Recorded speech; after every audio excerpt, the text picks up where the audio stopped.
So, okay, so I'll be like, Rapid fire. rapid fire. What are some other names for an accessory Go. dwelling unit? Go. Granny flat. Oh, carousel? No. What is it? Carriage house? Carriage house. A carousel. A carousel? Yes.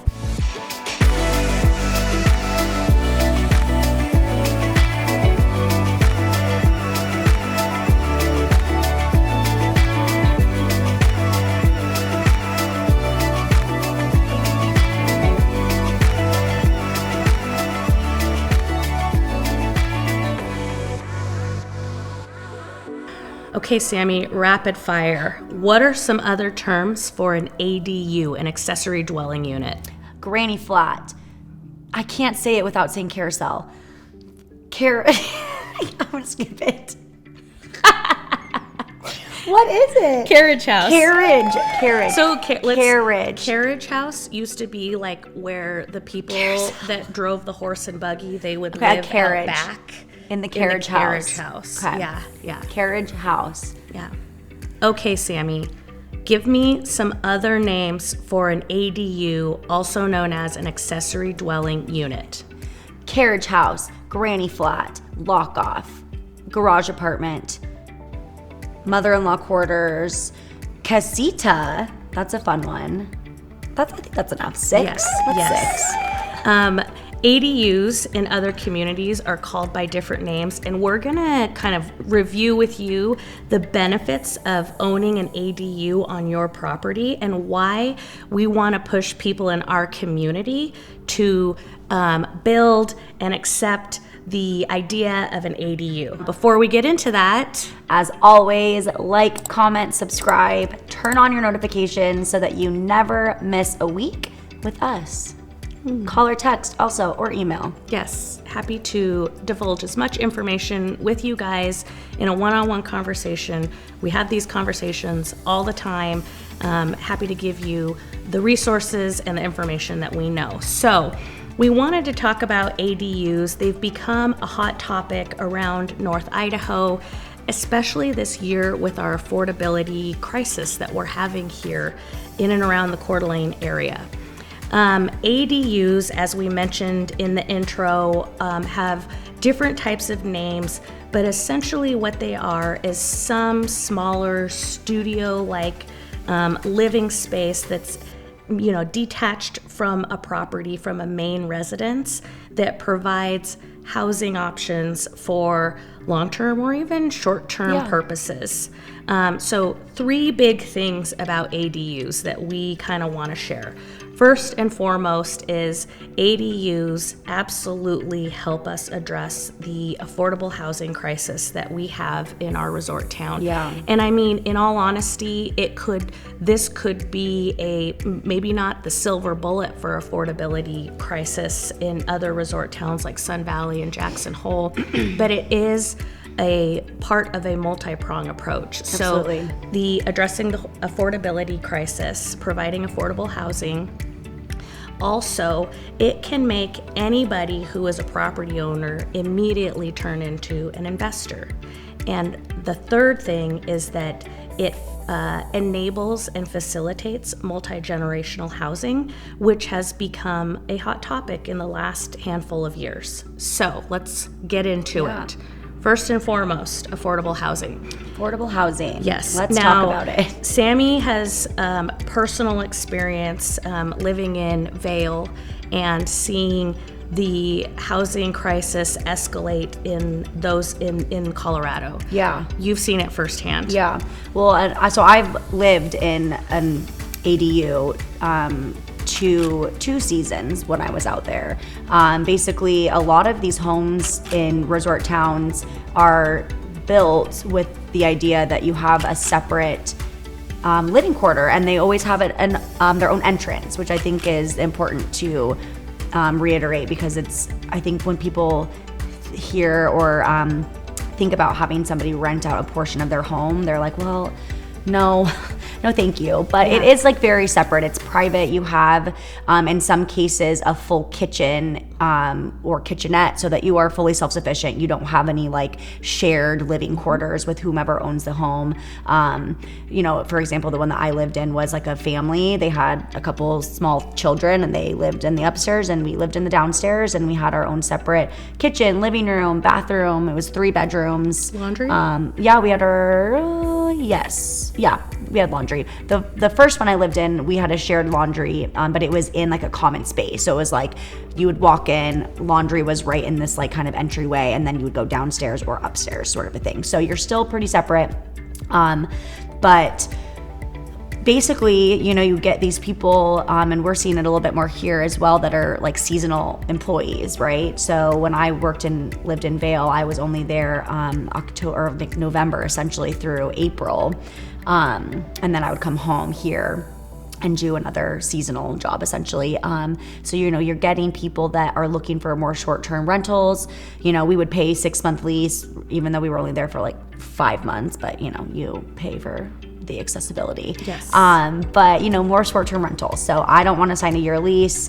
You have a 1 or 2 bedroom little apartment attached to your home. If you don't want somebody in your house for a whole month, or for a whole year, you have that option as well. Like maybe we're only doing short-term rentals, and that's great. It's a excellent source of secondary income for a couple months out of the year.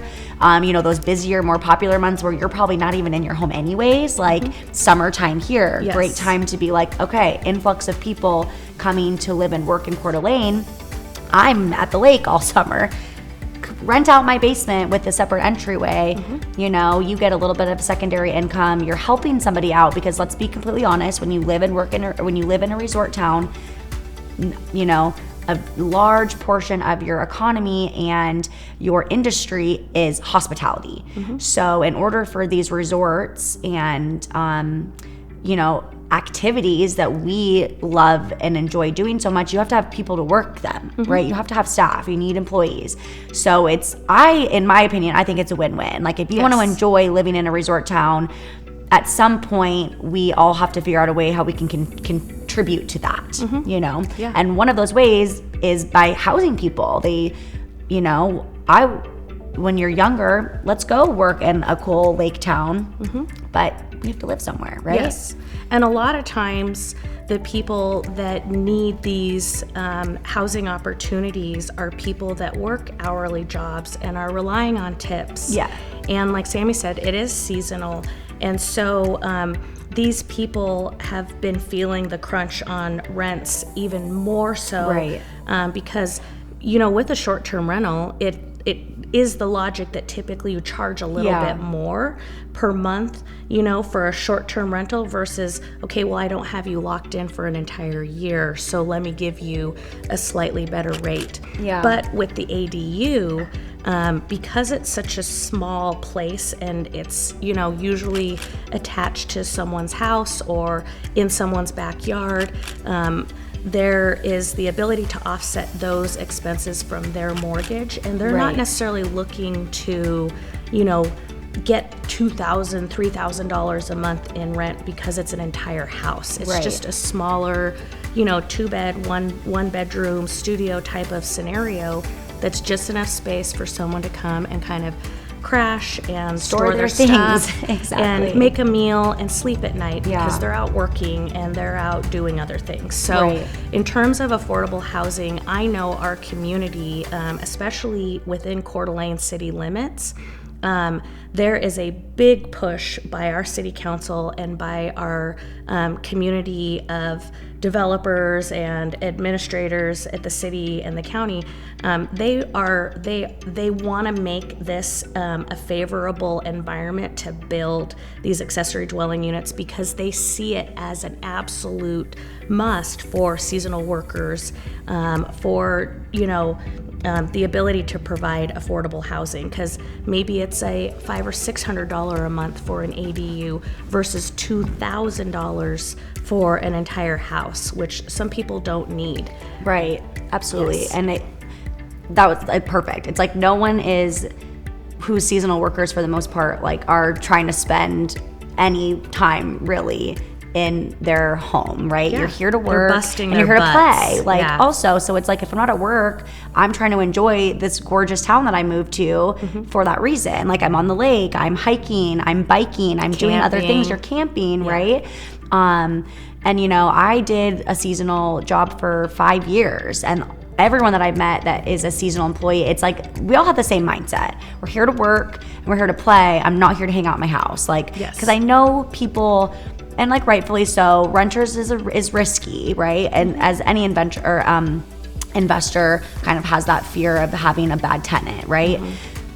From my experience, 99.9% of the time, anybody that we ran into that was a seasonal worker was always very respectful of the property that they were living in. They were grateful to have somewhere to live, because again, when you live in these resort towns, housing is very expensive and it's hard to find. So, you know, I rented from the same family 3 seasons in a row because we took care of their property. We paid our rent timely. We were respectful of their things. It's like you don't want to bite the hand that feeds you, right? Did you become friends with them? They were the cutest. They were like this older couple that lived in California. They were so cute. She was an artist, so she had all these like fun little paintings. Yeah, it was really, they were very cute. But you know, kind of same thing. It's like you don't bite the hand that feeds you. You build a relationship with somebody, because at the end of the day, they would rather rent to the same people that know that are reliable and respectful.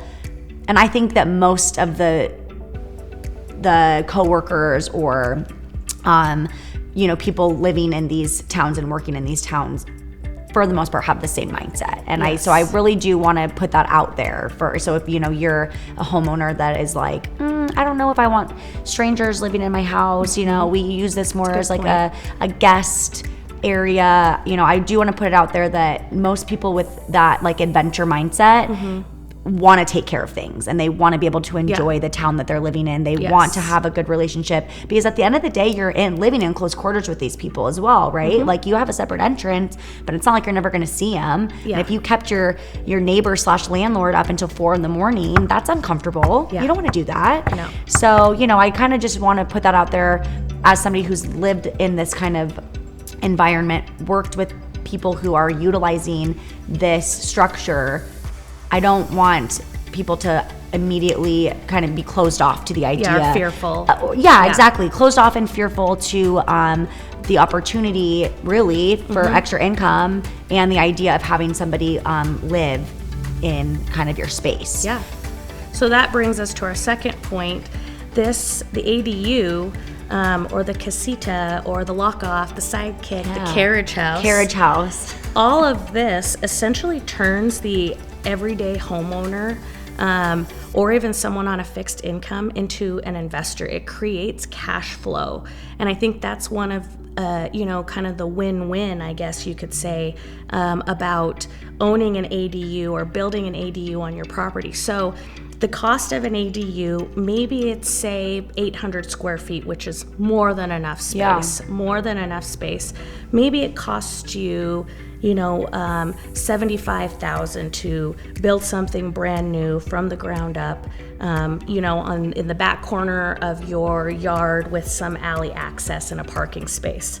So the return on that investment from just the property value standpoint is not only do you recoup that $75,000, but then your entire property becomes so much more valuable because you have the ability to cash flow and pay off your mortgage faster. You have the ability to cash flow if you own your property outright and create a stream of income. So like Sammy's example, this retired couple is now cash flowing through the winter months and maybe even the summer months. And they're bringing in, you know, on a fixed income from retirement, they're probably bringing in a couple $10,000 extra a year off of this investment, something that they wouldn't normally have. Absolutely. So, and then also from just like I mentioned, from a property value standpoint, properties like this are highly sought after. And the idea of taking your property from a single family property to almost a duplex style property and being able to create a passive stream of income makes it so much more valuable. So you get that return on the investment. That after market value or after repair value is much higher than just the cost of building that structure or creating the lock off where you've turned your basement, remodeled your basement into living quarters. So it is a huge win-win from the affordability standpoint, but for the homeowner.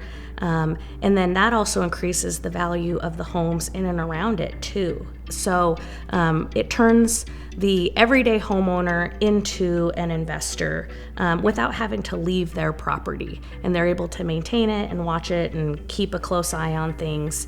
And that can be incredibly valuable for property owners, especially people who are older, who live on a fixed income. So that's number 2 in terms of the pros of the ADU. So the last one that we have is the multi-generational aspect of an ADU. So you mentioned that your parents were thinking about an ADU, so right? my dad's parents are snowbirds. They live in Arizona, more full-time now than they used to, but they used to come back and forth here in the summers, Arizona, spring, winter. But they're getting older and they don't really fly anymore, just like for health reasons. And they were here for a couple weeks this summer. Again, they've been more full-time in Arizona than they have been in the past, but they were here for a longer stay this year. And my parents were really thinking well, maybe this is the time where we find something so we can have them close, but so that they can still feel like they're independent and like have their own space, because like we love our family, but we don't. Sometimes you need to be away from them for a little Sometimes bit. you need space. Sometimes you need a little bit of space. And they're still very active and very independent people. It's not like they need to be like taken care of, right? So we started looking into that this year.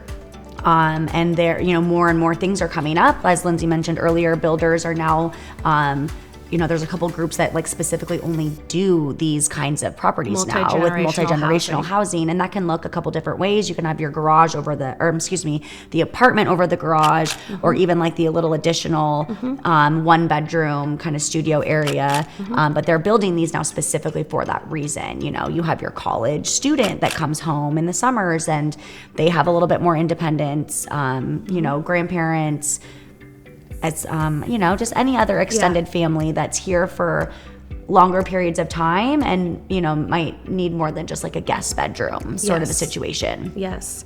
I think too, from the idea of transitional housing, we talked about, I have clients who are saying stuff like, well, my daughter's living with us and her family while they're building a house. Absolutely.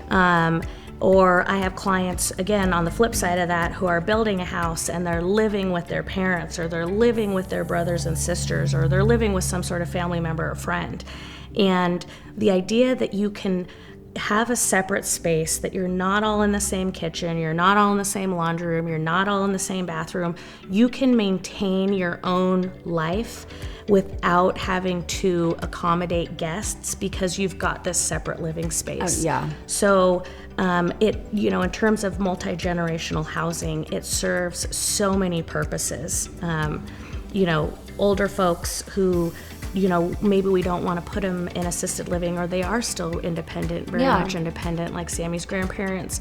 They can still live close, but they've got their space and we've got our space. I know I love company, but like after a week or so, it definitely impacts your routine. Totally. I mean, you feel like you have to be constantly entertaining somebody. And that's like, even in it itself, it's a stress. It's like, it's an extra, tiresome. It's one more thing on your plate. And for it's sure. like, sometimes we don't, sometimes maybe I'm going to leave the dishes one more day, right? But it's like when you have people in your home all the time, it's like, you're gotta constantly keep everything. hosting. Exactly. You're constantly hosting, you're entertaining, and it's just sometimes it's a lot, right? It gets exhausting, and your guests also feel that way too. They don't want to feel like burdensome, and you don't feel like you have to like cook dinner for us all the time. Like it's just, for both parties, I feel like very beneficial. Yes, exactly. So again, ADUs, accessory dwelling units, casitas, carriage houses, block offs, all of these things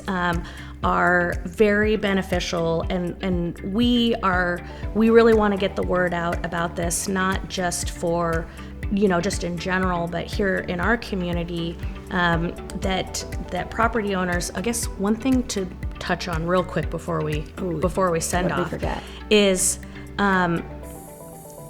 it would be great to have an ADU, but not everywhere is going to allow it. Oh, yeah. Yes. Yeah. So if you're downtown, if you're, in the incorporated area of Post Falls, if you're not in a planned development that's got CC&Rs and an HOA, this is probably going to be very doable. And you will have no pushback from the city council or from planning and zoning to install and build or convert a property to have an ADU.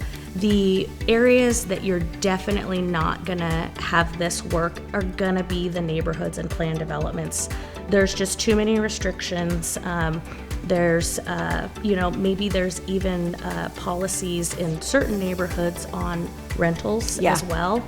And owner occupancy rules. So if you're in a development, you're probably out on the option to build or create an ADU on your property. But if you're outside of that, which is a huge, a large portion of homeowners in our community, if you're outside of that, you do have this ability. So I just wanted to bring that up. And if you don't know and you're looking at a property, when you have a knowledgeable real estate agent, we can find out for you. Yes, absolutely. We know people who specialize in building these types of structures.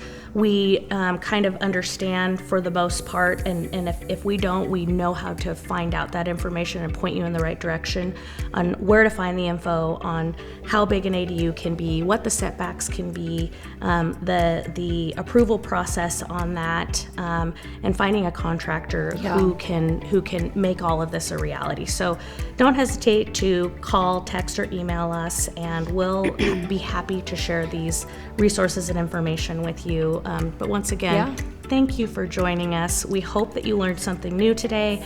We'll be around next week, and until then, see you later. Bye.